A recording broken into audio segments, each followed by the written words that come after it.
Konnichiwa, Samurai James here. I'm going to show you 3 ways to tie a kabuto in this video. Now, these are not the only 3 ways to do it. These are just 3 ways that work well for me. And again, I tend to wear mine with a mempo, so I lean towards the first 2. Alright, for this first method, I'm going to be using the mempo, and I'm just going to pull it up like I normally would, leaving the cord hanging loosely over my ears. Now, I'm not too worried that it's sitting loose because I do want it loose so it's not putting tension on my ears from the cord, and we're going to use the kabuto to help snug this up. My kabuto has a 3-point system in which it has 3 loops here that suspend the shinobi no o, which is the helmet cord. It's not a ninja. Shinobi no o is the helmet cord.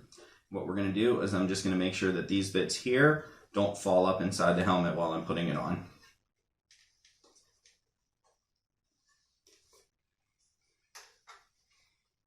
Alright, I can feel them hanging on the side here, and sure enough, the mempo fell down again.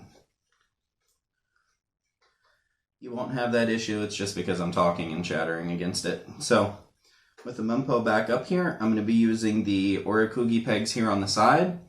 We're going to come down, around, and up and through, working our way from outside to inside. I'm just going to pull this back. I'll turn sideways so you can see how that sits. We're going to do the same thing here. Loop it around, tuck it back towards the inside, and then pull the excess through. Alright, now that that's into place, we're going to be using these loops on the side that I mentioned earlier. We're going to pass the cord here to go back up through them. We're going to be going outside to inside.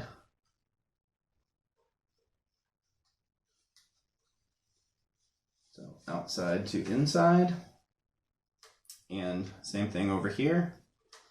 Be going outside to inside. Pull the rest of it through.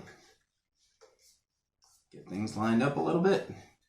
And now that we have both of those through both the pegs in the front and the loops on the sides here, we're going to pull it down, tighten it up a bit under the chin. Now this is going to help really hold it in place because the tension on those loops is pulling down on all 3 points. From here, you can just make a simple box knot, tie it off, and if you have some excess, you can either let it hang, or if you want, you can push it up underneath and tuck it in at the back.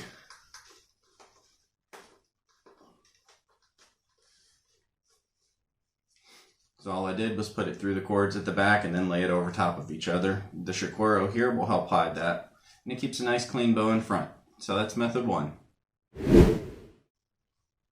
Now for method 2, I'm also going to use the mempo. This way is a little bit sloppier, but it can be easier to tie off if you're having trouble figuring out how to work the cords for the first method. So I'm going to slide the mempo in place as usual, and I'm going to pull some more slack on these cords here so that I have a little bit more of a pull down here. So we're going to pull down some here and here. So this is similar to before, but with some more slack. Get it on. Make sure that nothing is grabbing. And in this case, we're actually going to use these loops that are created here on the sides to come through on the orikugi pegs right here in front. Just like that, it's slipped in. And then from here, it's going to be grab, make our little box knot, left over right, and then left one here. I believe this will make a box knot. And there we go. Just like before, you can tuck in the excess if you want, or just let it hang. It is that easy. Alright, for this third method, let's say you don't want to wear a mempo. I'm going to show you how to wear just the kabuto by itself. Just like before, we're going to be using these loops here to help maintain tension on it. We're going to be placing it overhead. We're going to make sure that we have those loops outside and that they're not getting caught up inside of the helmet. In this case, I'm not leaving any slack on them because I really don't need it. My cords sit low enough right here that I don't need that extra slack. So what we're going to do is we're going to cross underneath here on both sides, and it's going to be the same on both sides. So what I'm going to do here is I'm going to come over and I'm going to come under my chin and come right up above the loop and I'm going to go from the outside of the helmet to the inside. And I'm just going to pull down, make it nice and taut. We're going to do the same thing here. We're going to come across, reach up into that loop, pull it from the outside of the helmet back towards the inside, and then pull through the excess. Now line it up right, get it pulled down, get the tension locked in under the chin. Now next, we're going to be wanting to pull this forward, but what we want to do is actually come from behind. So we're going to want to come behind and then pull through. What this will do is keep the helmet cord from sliding its way forwards. Again, we're going to work from outside to inside. We're going to pull it through just like that. We're going to come over here, go backwards from the outside to the inside. We're going to pull it through. There we go.